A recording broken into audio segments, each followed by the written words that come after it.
Give us any chance, we'll take it. Read us any rule, we'll break it. We're gonna make our dreams come true. Welcome to the Genetic Podcast about 8 seasons in a row. Mr. Fernandez and... Oh, woe is me! Christopher Jaiwardena is I! Hello! Oh dear, there's been a murder in Mother Goose Land! This is Child's Play. It's an episode from season 6 of Laverne and Shirley. Written by Jeff Franklin and Dana Olson, and directed by Gary Meenter. Chris probably has some facts about them coming up. I do indeed, yeah. Actually, quite a bit on Mr. Mentier. I'm very interested about that one. Yeah. Here's what the episode's about. Shirley, ever the artist, forces Laverne to gather everyone together to announce that she's going to put on a play for her theater arts class. Murder in Mother Goose Land may seem like small potatoes, but Shirley's play will be produced before Michael Merrit, a major Broadway bigwheel, who might be the key to making the girls' dreams come true. Shirley marshals the gang to perform in the production. And while the rehearsals go smoothly, Shirley gets an emergency call saying that Merrit is leaving town and he wants to see a play tonight at the community college. Shirley enlists Laverne to get all the scenery and costumes together, and then she tells Squiggy and Lenny to go to Cowboy Bill's and tell them to come to a certain address right away. Squiggy mangles the message, and the rest of the gang ends up performing the play for a man who's definitely not Merrit at Cowboy Bill's. Meanwhile, Laverne and Shirley find themselves performing an entire play for Merrit and a large audience sans support. Will they make their dreams come true? What do you think of this one? Interesting note to go out on for this season. Yeah. As mentioned last episode, we kind of got almost like a talent show episode with the songs, and this is the one with the performances. And I really love this, especially because we have not gotten to see Shirley direct a play since her operation, if I recall. Yes, exactly. She has talked about writing since, obviously. Since that day, she's talked about writing. Since that day, she has obviously talked about drawing. She's been involved in the arts a whole lot. She absolutely has not touched a play since pretending she was Alice. Yep. It's an interesting return to the theatrical arts for Shirley Feeney. And of course, Shirley throws herself wholeheartedly into this. She gets her little director's outfit and her little megaphone and her hat. Mm-hmm. And she puts on her artistic pretensions and absolutely 100% believes that she has a chance to make it to the big leagues at this play. Which is supposed to be a serious commentary on society. Yes. Bless her heart. I love, first of all, the entire gang is in the living room, all in various states of dishabille. Frank is sleeping. He got literally pulled out of bed for this. Rhonda has all of her beauty treatments on. You sit there with her hair all rolled up. Mm-hmm. Laverne and Lenny are sitting at the kitchen table building a card house. House of cards. Yeah, either a house of cards or maybe like a castle, because it's kind of got that wide foundation, you know, get some walls and a moat and all that type of stuff, you know. When they're sitting there doing that, it's like funny. I think they're just sitting there, just build up this little house, and Squiggy's just sitting there next to them waiting. It is cute. Squiggy saying you thought that Frank was dead. He's like, oh goodness, yeah. The whole introduction is so cute. Yes, and then with her glasses. Mm-hmm. So cute. I don't think we've ever seen her in glasses before. I want to say we've seen it briefly, but not like this, like close up. It's like something that would be like very small. Yeah, background detail. Exactly. That's what it is. I love Frank's outrage at Shirley's announcement. And of course, everybody becomes instantly interested in the situation the second she talks about how big Michael Merrit is. Mm-hmm. And everybody crammed together on the couch. Yeah, it crunched on the couch as she tells the story of was my phrasing. Yeah, just like sounds like a bullet for Joey. So what do we call it? Classic. Carmine, I can see at least knowing who this guy is. I can't imagine the rest of them actually knowing who this dude is. But exactly, you can almost feel like they're kind of planting the notion of a New York move or a conclusion where they do go to New York. Mm-hmm. With everybody getting really excited about this idea, but obviously we don't go in that direction for season 7. It makes me almost wonder if this concept for this episode had been floating around for a couple of seasons, to be honest. Possibly. This all happens for a reason. I will address why this happens when we get towards the end of the episode. Okay. We'll get there soon. But I love that Laverne walks out there in a body stocking. She has to say she's got a thingy on because Shirley thinks she's naked underneath the gauze. Yeah, it's like, they can't see my gimmicks. I got a thingy on. Don't blame me if you don't sell any tickets. Yeah. And then I love Carmine nails the Frog Prince bit, on his knee, and I like the idea of him waddling on his knees, almost like he's hopping, like he's still used to being a frog. Yeah, I was a walking wart. Hello. No. Boy, am I hoobs tired. Yeah. And I love that he calls them hoobs because it's not about boobs and hooves. It's that he can't say hooves because Squiggy's got the problem with pronouncing his V's. So it's great. And then it gets taken later in the episode. Yeah. And Rhonda being her best little Miss Muffet. Can it, Rhonda? Give it up, Rhonda. We all know what happened. Yeah.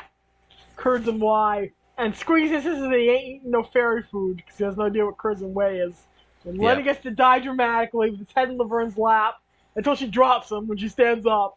And his head bounces against the floor. Ow. Yeah, you can. Yeah, that's an easy one to fake. Thankfully. Yeah. Oh God. Yeah. Okay. Edna and Frank as Red Riding Hood and Big Bad Wolf. My note about this is in all caps, adorable. Oh my God. Yes. It's so cute. Frank's little wolf paws are great here. His makeup is really fabulous. They always blame the wolf. It's not me. It's so, this is the precursor to I Didn't Do It from Clue. Yeah, kind of in a way. And then Carmine tries to be emotional and cry, and Laverne just glares at him. Yeah, like stop trying to steal the moment. Yeah. Humpty Dumpty's dead. God. I love how Shirley loves it. She's so into herself, so proud of it. And there are some that would say this is, she's actually not good at this. It's actually not very good.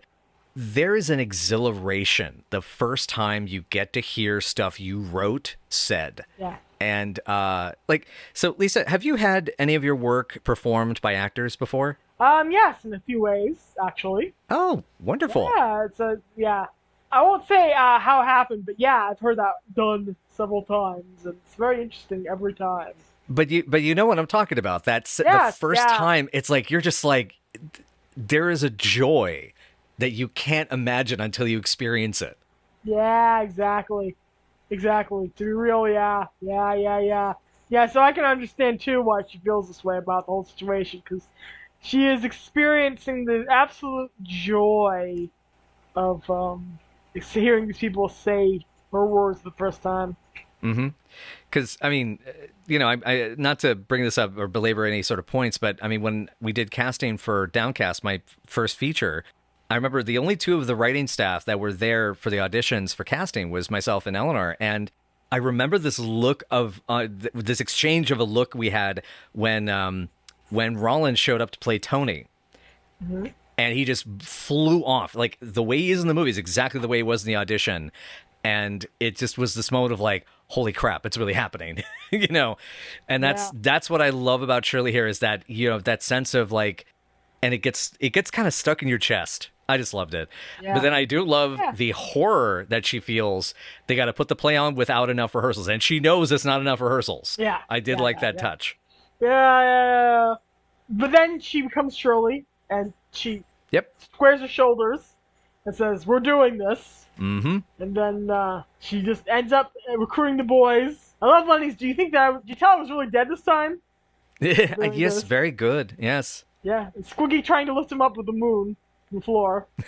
And then Shirley just comes determined to do this. She makes a mistake of telling Squiggy to give everybody the directions to the place, and he mistakes it. He gets it, but he mistakes the order, and it's very dyslexic, actually. It is. I wonder if he has dyslexia, which is a possibility. That is kind of the implication that there's like what you would say is, like the issues that happen with either dyslexia, ADHD, that sort of, element, part of the spectrum basically. And that it's a challenge for them, to hold on to those, because I have friends that have that sort of like, I've given them lists of things like when I, GM a Call of Cthulhu RPG, and I've had some of the players like sometimes have to say, can you list that tighter? Like, because I'm having trouble keeping track of that list when it's that you're describing it so long. Yeah. And that's just a thing. So yeah, it's it's a case of Shirley means well to trust Squiggy, but it's a case of probably could have given it to Lenny and gotten a better result. Yeah. Lenny at least could probably get you the exact message because he's done this before. Mm-hmm. With when we found Squiggy had sold, it was about to take his grandma's money and spend it on Squiggy's Vivian. cashing in his grandmother's chips. Yes, such a great moment. I love Lenny's shirt, by the way, as when it's all psychedelic when they're in the Cowboy Bills. Squiggy has mislaid his message. And poor Rhonda immediately comes on this guy. It's like, oh, honey, you know she's had sex with Favors at this point. Oh, yeah. And it's that's tough. That's probably how she ended up in that the Troy Donahue. Troy Donahue. Sorry. Yeah. I was conflated. The wrong one because Troy McClure is a combination of Troy Donahue and Doug McClure. That's why I got confused. Yeah. I was going to make a Troy McClure joke because I can actually see her being in a program with Troy McClure, to be real. Oh yeah, absolutely. Yeah. You might remember me from such films as Rhonda Goes West. Yes. Hercules, the Cyclops tore off all my clothes. But yeah. Yeah, Mary the cook ended up being roped in as the audience. Poor Mary the waitress stuck behind the counter here. And I love that Squiggy comes on the stage and says that he is most adequate. Adequate. That's a great word to use when you're trying to sell yourself up. Oh, honey. My line here is squig, honey. And so the girls realize they're alone in the shit. They're alone in the stuff. They're alone in the soup. They're drowning in the soup. So they look at each other, and they just go for it, even though it's embarrassing. Laverne actually does very well, even though she can't technically know what the heck's going on with the script all the way through. I don't know how she managed to memorize it. That Shirley just leads her through, step by step, bit by bit. And Shirley just has a relish for her own words. She makes she makes a great dashing prince. Yes, and, that is literally the note I'm looking at is Shirley Cindy nails the Frog Prince role. Yes, I was a walking wart. I know I may look like royalty now, but I was once a lowly frog living on a lily pad, eating nothing all day but flies. So great. Not only does Cindy savor this and absolutely nail this to the wall, but it's yet another role where she gets to play basically a genderqueer version of Shirley. Yes. And just totally nail it to the wall. Perfect. And the way Laverne kind of adapts to both playing Little Red Riding Hood and playing the princess is great. And how they solve the problem of Laverne not being able to be Little Red Riding Hood and the princess at the same time. Just put the wig there and have Shirley emote towards it. All this is fun. That's a fun moment, fun little episode. It is, and there's so many gags and lots of mooing. It's one of those things that, I mean, obviously for comedy's sake, they're having the crowd walk away, but I can actually see, like, if I discovered this at a community college thing, I would probably sit through the whole of it because it's like, it's a delightful disaster in a way. The audience is enjoying Laverne and their tights, just kind of enjoying it. Exhibitionist Laverne strikes again. Yep. Even though now she's actually wearing like a one-piece swimsuit or bodysuit thing. Yeah. She is. Yeah, she is. She's actually wearing her purple bikini from that we saw in Malibu Mansion. Oh yeah, you're right. Yeah. Everyone puts on this like really broad. Everybody's trying their hardest. I love that Carmine. When we switch back to the Cowboy Bill scene, I love Lenny spending the entire play lying on his back, dead. In the middle of the stage. I forgot about that. Yeah. I love it. B, Carmine just decides to sing every single line he has and sing it directly into this guy's face. Mm-hmm. And then we just get bombarded with delightful filth. I mean, come on. I mean, all the way up to Laverne decide. I'm talking about the milk of human kindness being squirted right into Laverne's mouth with that bottle. Yeah, that is that's pretty. That's more than a little. Yeah. Mm-hmm. Yeah. And of course, the girls kiss again. Yep. This is number 3, I think now. Yeah, I think we're. Let me think. Airport. Yep. When they're wedding of Jack and Jill. Yep. This, and gosh, I think it happens one more time before that. I think so too. Yeah, because I want to say there was one where they were like a little intoxicated. Oh gosh, it didn't happen in I Do, I Do. I know that, but it does happen before. It does happen at least once.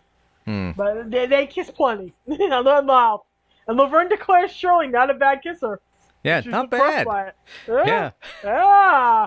Well, that bisexuality into the family hour. Go for it. I do have to say I was a little perturbed by the preface line of Laverne, "Don't make me take you by force," which Yeah. yeah. Yeah. No, thank you. No, thank you. But at least they've now fallen in love and they'll have Mother Goose babies in happiest land ever. Yeah, it's just sweet. That's cute. Oh gosh. Of course, when we get to this conclusion here, before we cut to the tag scene, when our producer when Merritt approaches them and says, "There's got to be a place for you on television," this is where it cuts into two separate endings. They did not know when they ended season 6 whether or not they were going to get a season 7 pickup. And at the time when they finally wrapped the season, they honestly thought this was going to be the last season. Wow. So they shot two different endings. The ending you see on the DVD leaves the pathway open for season 7. The DVD they shot is from the revised shooting script, and I will read it in part here. After Merritt tells them, he's got hooks, he can get them on television. He actually tells them that. Shirley and Laverne on television, Shirley says. And then Laverne goes, "No, Laverne and Shirley." Then Merritt says, "You'll be great in my new show. It's about two girls who are roommates." Shirley goes, "That's perfect. We've been roommates for years." And Laverne goes, "We used to be ball covers at the Shots Brewery in Milwaukee." Merritt goes, "Love it, love it." And then enters Peaches, who is credited, but does not appear in this episode, and that's because she's in this cutscene. This other ending. She goes, "Oh, Mikey, our cab's here. We don't want to be late to the network." And then the girls, "You're so funny." Then she exits laughing, and the girls do a kind of cake. And Laverne goes, "We don't want her on our show." Merritt replies, "Meet me tomorrow at 10 o'clock at Paramount Studios." He starts out, then he turns back, and "Don't be late." When he exits, this was to add things like, "We won't be, we'll be there." And then the girls sit back, and they say simultaneously, "Our own TV show." Shirley goes, "Let's agree right now. On our show, no silliness." And Laverne goes, "Only meaningful drama." Then Shirley says, "Drama that makes the vast wasteland of television bloom again." And Laverne goes, "I've got a great opening." And guess what they do? They take each other's hand, and they do the Shamil Shalmazel walk. All the way off the stage. And that's how the show would have ended if we'd ended it at season 6. And that's, oh man. I'm sure there's good stuff in season 7 and maybe a few that I'll like in season 8, but that would have been good. Yeah. I would have moved that ending with some caveats to the end of season 7 because there's an even bigger hook for certain things I like at the end of season 7. But per Betty Garrett, they visit these two endings, the one that aired and the one that didn't. They were supposed to quit 7 years in. Quote Betty Garrett, "It was all set. That was the end of the series." She went to the wrap party, and then somebody stood up and announced they were doing season 7. She'd already booked a Broadway play, so she could not come back. So she approaches Penny and goes, "Penny, what happened?" Penny said, "Cindy had a dream. She dreamed an aunt, grandma, someone came to her and said, 'You've got to do one more year.'" She calls the last year unhappy for the cast, which I suppose season 7 could be. It's kind of implied that she's talking about season 8, but she was not. She leaves. She's not present at all at season 7. Right. She's not present in season 7. She's gone in season 8. They write Edna out in season 8. God. So this is the very last time I know. This is the last time we ever see Betty Garrett on the program. But yeah. Now I'm sad. Now I'm sad. It's sad. I don't know. I guess all on a whim they decided to go for that. Well, Cindy's grandma should have told her to stop at the end of season 7. Anyway.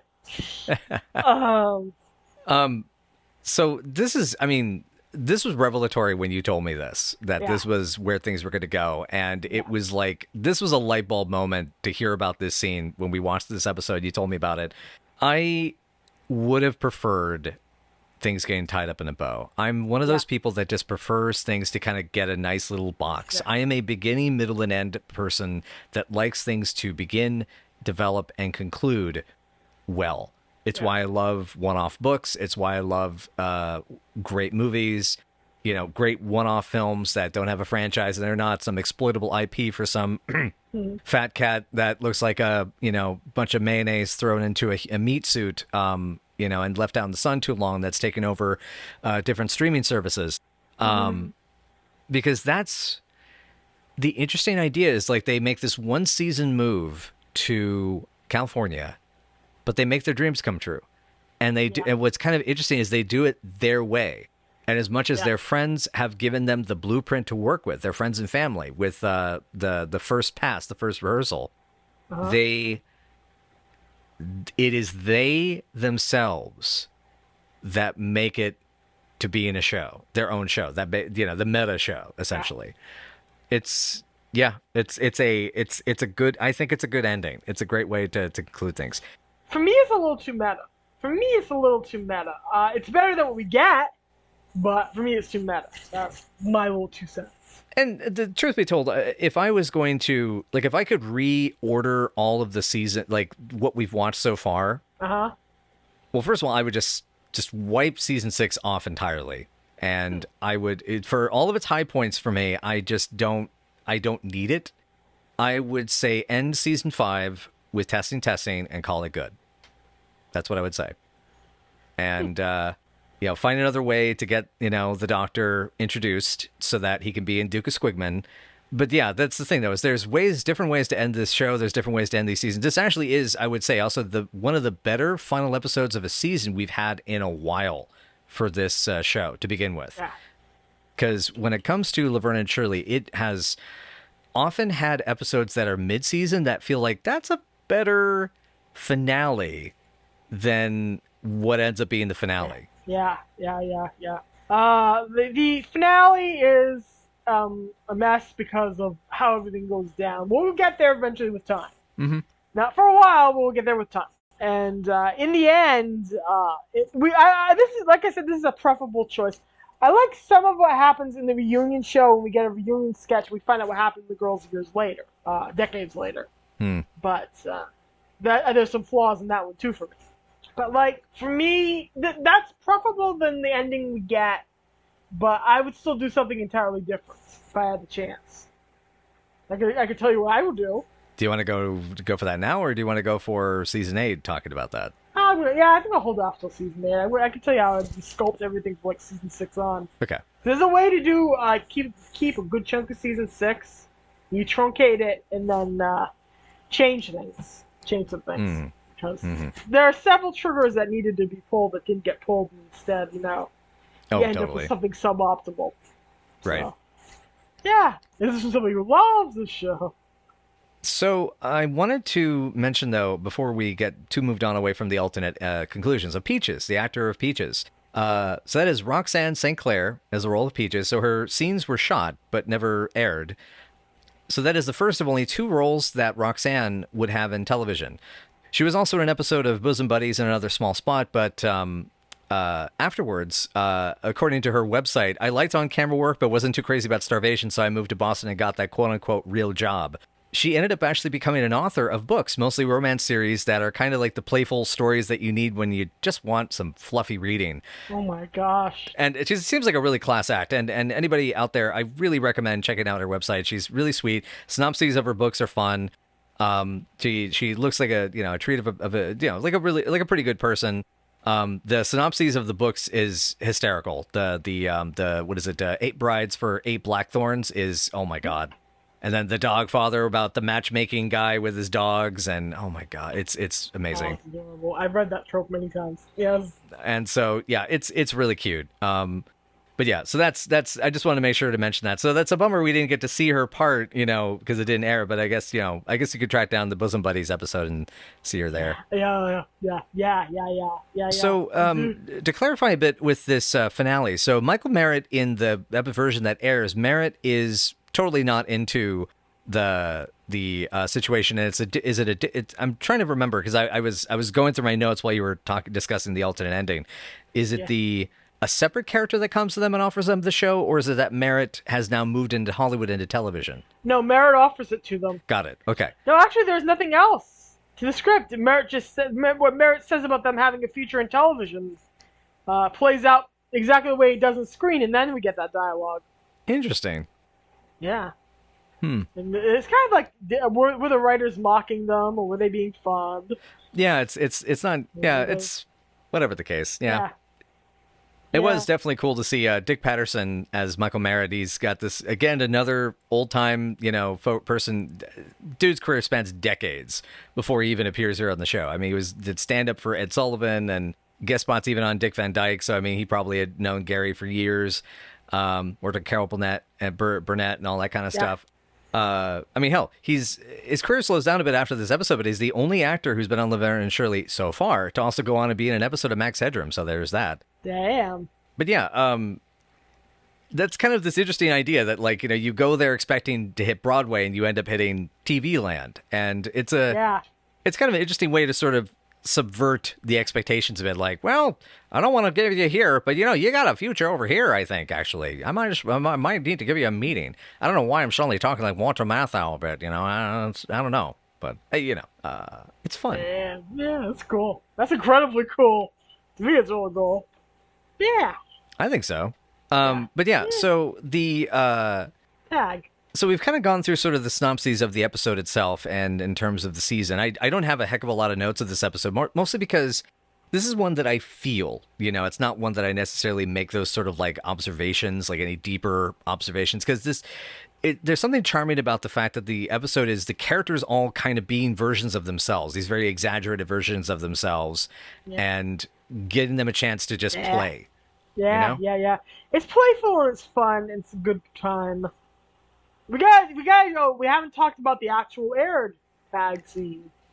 Yes. Yes. In which the girls have to, staying there in trench coats, have to explain to their friends and family that the guy they've been feeding is, in fact, the guy who owns a laundromat down the street. That actor, by the way, John Miranda, not a drill. This is not a drill. Is our first Dark Shadows actor to appear on Laverne and Shirley. Gasp! Yeah, he was a bit player and working actor in the 60s and 70s. But yeah, he's ends up being in a ton of stuff, and including like Punky Brewster and Murder, She Wrote and Never Too Young to Die, Inner Space, etc. But yeah, I do love that scene. I actually like that guy in the restaurant. Would have loved for him to have been a consistent like customer at the restaurant and like just show up as, and you never learn his name. But the idea is like he's always there, and there's always some mistaken identity, or he's now coming here for the Cowboy Bill's dinner theater. Yeah, like honestly, if you were working and living in the surrounding area, wouldn't you come in, get a slice of that drama? Oh, totally. Like, yeah, totally. It's I cannot imagine, to be honest, not wanting to go there and listening to them be dorks. Totally. Yeah. Oh, especially when the boys pop in and they've got some scheme. You may want to like sit in the corner so they're not, going to launch food in your direction and then end up having food launch in your direction anyway. But yeah, it would be delightful. Yeah, just duck. Right. But yeah, coming back to, again, the element of these characters being these characters, what are the things that for you really stood out that you liked with their behavior, with their dialogue, and etc., that everybody kind of gets a chance to shine? Yeah, everyone gets to get a little piece of the action here, which is always fun. Always fun. Probably the standout here, Edna gets a couple of funny moments. Michael and David get to chew a little bit of scenery. And, of course, Eddie Becca gets to sing. It's so good. And sings a lot. It's so good. So terrific. So, I think, at this point, we are at ranking time. Before we jump to ranking, I want to mention, because we mentioned the characters and the understanding of these characters, because I have notes for behind the camera, and I haven't had a chance to talk about these folks yet. This will be quick. So this was co-written by Dana Olson and Jeff Franklin. Franklin, we've talked about a bunch. He's still got more to go, so, I'm not going to worry about that. Dana Olson, this is the first of 2 episodes for Laverne and Shirley that he did. The second one comes up next season. They would immediately go on afterward to work on writing the script for Wacko, Great Aunt Clark's movie about clowns. He would then jump back and forth between TV and comedy writing. Of particular note, they wrote The Burbs. And... That's cool. Memoirs of an Invisible Man. Oh, which Michael is in. Mm-hmm. And the 90s George of the Jungle and Inspector Gadget movies. Nice. And good credit. So I want to make sure this gets brought up now, just because depending on things, we may get distracted next time around. But yeah, more recently, Dana also created and wrote most of the episodes for Henry Danger, the Knitcom. So yet another Laverne and Shirley alum ends up on doing Knitcoms, and they're still working on Danger Force, which is going as of this recording. Gasp. So Gary Mentor will be back for another episode, I believe next season, and he was already serving as supervising producer on the show. We've actually seen his name crop up quite a bit. And in the 80s, his big contribution was working as a producer, writer, and director on various episodes of Punky Brewster. So he was another buddy of Declawne's, and also did 13 episodes of She's the Sheriff. And we'll save the rest of the other stuff, but for later. The interesting trivia note about the director of this episode, which I think kind of plays into this idea of like, it's about stage, it's about actors and personalities, was he started as an actor. And was more specifically was a dancer in films in the 60s and some TV shows, including Inside Daisy Clover, The Music Man, Bye Bye Birdie, and an episode of The Dean Martin Show. So this is kind of cool. Anyway, we'll see him again. We'll get back to Gary Mentor. I love Inside Daisy Clover. Yeah, you've told me multiple times. I know. I will watch. Watch. Probably it's not very much of a date night movie. We should watch it together. Oh. Yeah. Yep. Yeah, it's like me and Bad Timing. It's like it's not a date night movie, but you should watch it at some point. Yeah. Anyway, so that's all the behind the camera stuff. I don't really have any other notes, but I thought it was it was a sweet episode. This was definitely a better final episode of a season than we've had in a while. At least it's one that made more sense.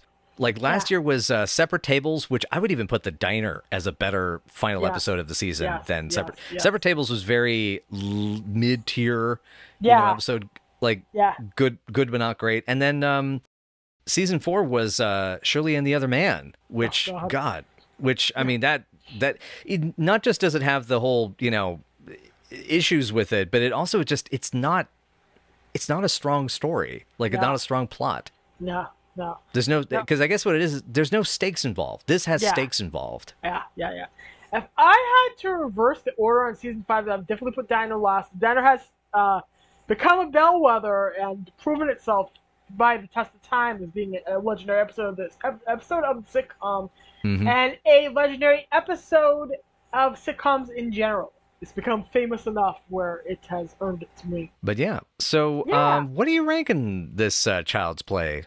This is a solid 8, probably an 8.9 for me. This is a really good one. It's really good. It's really, really flows really well. It's well acted. It's funny. It's perfectly chaotic in that Laverne and Shirley way, and it encourages the girls enough in their chaos. It isn't mean about it, so I think that's my little vote. Nice. Yeah, I think I'm going to probably go for like an 8.5 to an 8.9. I agree. I mean, this was a very delightful episode. There's a lot of joy in it. There's a lot of silliness. There's great zingers. The cast feels much more synergistic than they have through much of this, in my opinion, actually quite a bit of this season. Because in other episodes, there would be cases of there's synergy between, like, say, Laverne and Shirley or Laverne and Shirley Carmine or the boys and the girls or whatever. Here it's like everybody. There's all this great cross-pollination and everything, and the way it all comes together I think is really, really strong. It's really solid. I greatly enjoyed that. So yeah, it's a good episode. Yeah, it is. It is. Totally terrific. Cool. So does that wrap up season 6 for us? It does indeed. That's the end of the season.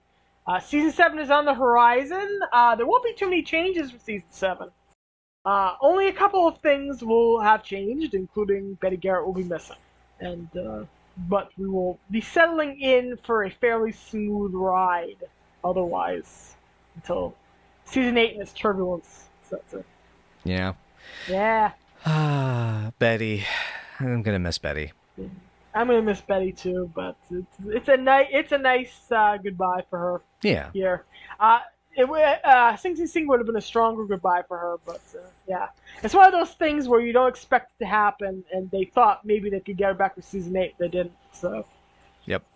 Yeah. So in any case, we'll go ahead and get a quick word from our sponsors, kind of do some season 6 wrap up, and then we'll go into what's coming up next. Thank you again.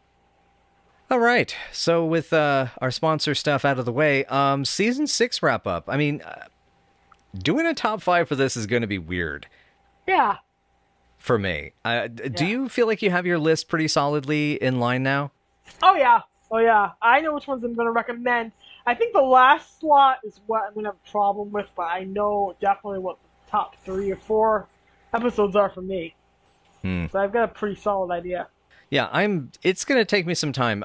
The main thing is that like the top like Dating Game, Sing Sing Sing, and Born Too Late, they're in quite the nasty free for all right now. It's looking like a kung fu movie at this point of them trying to fight it out for who's going to win here. Oh yeah.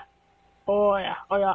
They're gonna probably rock 'em, suck 'em robot in your head for a while there. Mm-hmm. Trying to figure out what the best thing is, because they're all equally good in a lot of ways. Those are the strongest episodes of the season. In a lot of ways, we got some really solid ones though. Otherwise, we get stuff like for me, To Tell the Truth is really solid. Damn Plot was really solid. Mm-hmm. This episode, Child's Play, is really solid. We get even stuff like a grand opening works for me in the season. Yeah, grand opening works really well, and I did like Studio City. Yeah. Studio City's cute. The Other Woman works for me.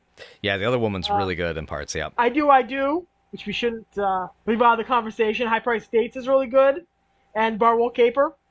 So I'm having a hard time with my final decision, but I have a good idea what my top 3 will be at the very least. So the last 2 slots are currently wibbly wobbly in my brain. The wibbly wobbly, timey wimey. It needs to roll up into a little ball and just go charging through and figure out what happens when it connects. Yeah. What it will glue itself to. Yeah. I will say, to get into this, before we actually do the top 5 videos that we'll be doing, in this not too distant future, at the start of season 6, it was really jarring, and I could feel the shift was way more than I expected it to be. Yeah. And it was also, there was a meanness and agitation, and I also just felt kind of tired of the show. Because as I've mentioned this, and I've mentioned this before, and I've mentioned this to you personally, and I know I've mentioned this off and on, is that when it comes to television shows, I have a sort of a limit, especially when I'm like trying to catch up and binge something, because as I've mentioned this, I don't know if I've mentioned this on the pod before, but like, I'm not one of those people that got upset at Game of Thrones and stopped watching. I don't know entirely why, even at the time and to this day, why I stopped watching. I hit the end of season 3, season 4 was coming, and I just never started. And I just never went back to it. And time passed out by, and then it was like, well, fuck it, it's been too long. Similarly, Bob's Burgers and Brooklyn Nine-Nine, I suffer from kind of a similar issue. Bob's Burgers went through most of those seasons, and I'm getting back to it now, but it's just taken a while. It's like I needed to take a break. So I don't know if this is a case of where I would have appreciated and gotten into season 6 better with that sort of sense of distance. Possibly. But it's a case of but I will say, overall, it's rough. I would liken this more to season 4, even though I think in some regards, some of the high points are in some ways better, or they're more consistent. Because season 4 did psychic damage to me. And this did a little bit, but a lot of that was more situational outside of the show itself. So, but... No. It seemed lesser this time instead of like season 4, which season 4 hurt you deep. In a couple of ways. I was so ready to just stop. I was so ready to say, that's it, season 4's done, I quit. And I was so ready, especially after the whole Carmine punched me in the face. It's just like, are you kidding? And then the bastard had to go and redeem himself over the last 2 seasons. So, yeah, I don't know. I'm curious to see how this is going to look in the scheme of things, but I can definitely have this. I have a sinking feeling. The height was season 5, because season 5 was like amazing, and I have a feeling this is everything starting to tumble downhill for me. I don't know if I'm going to enjoy season 7 at all, to be honest. So, we'll see. Let me put it this way: there's no big upheavals or changes. There's some flanderization which does get annoying. But otherwise, like, it's pretty flat and solid. Is it There's no big upheavals for a full season, and then we get upheaval, and but yes. I guess we'll see. We'll see. But anyway, I guess that should be it. I think that. Is there anything you would like to say we and myself and the audience have to look forward to for season 7? Oh, there's some good stuff. We get to meet Squiggy's father. Mm. We get several alternate universe episodes that are really solid and really funny. We get some great character moments where everybody comes together and puts on a show. The girls get to tweak their tabloid reputations. There's a really heartbreaking and really trenchant episode where Lenny falls in love with a girl. And there's some other really solid episodes. There's some blunders, but there's some really solid episodes here. We also get an entire episode about Charles Grodin basically being Mary Poppins for the group. Which comes out of nowhere. It's just such a what the hell moment. I mean, I like Charles Grodin, but it's an experience. Yeah, I was gonna. I mean, because when I think of Charles Grodin, I really think of him from Beethoven and more specifically from Midnight Run, and so this is gonna be interesting. But anywho, cool. Sorry. So we'll see how it all shakes out and where we're able to move things forward or backward or side to side or up, down, down, left, right. But in any case, cool. Well, ABA. Thank you. Yeah. And thank you again, everyone, so much for joining us for Night After Night. And if you would like to know more or watch our other videos, listen to other podcasts, you can find us on YouTube as well as a lot of other different places at Night After Night Pod. And if you would like to check us out on Twitter, you can find us at Night After Night PC. Night After Night Podcast will actually get you, I think, to that because it's our display name. But in any case, you can join us there for discussions, join other Laverne and Shirley fans talking about the show, things like that. We really appreciate the support of our patrons on Patreon. And if you would like to get, updates early, you can also go there, as well as hopefully get us a little bit of support that we can actually do any other sort of ancillary content and, first look at stuff down the line. But anywho, it's, I guess, do we tease what's coming next, or do we just jump into it next week? Oh, we can tease just fine. Season 7 opens with a big bang as the girls find themselves roped into playing acrobats for Lenny and Squiggy's new act. This is the most important day ever. Well, I guess, yeah the most important day ever. I thought that was just a SpongeBob song. Well, there was originally a title to this episode. Cool. Well, we'll see you for the top 5 videos, hopefully, folks. And otherwise, we'll see you in Season 7. See you soon, y'all. And remember, don't trust Little Red Riding Hood. She's trying to kill you. With junk food. With junk food. Dodge the book of kindness, y'all. See you in Season 7.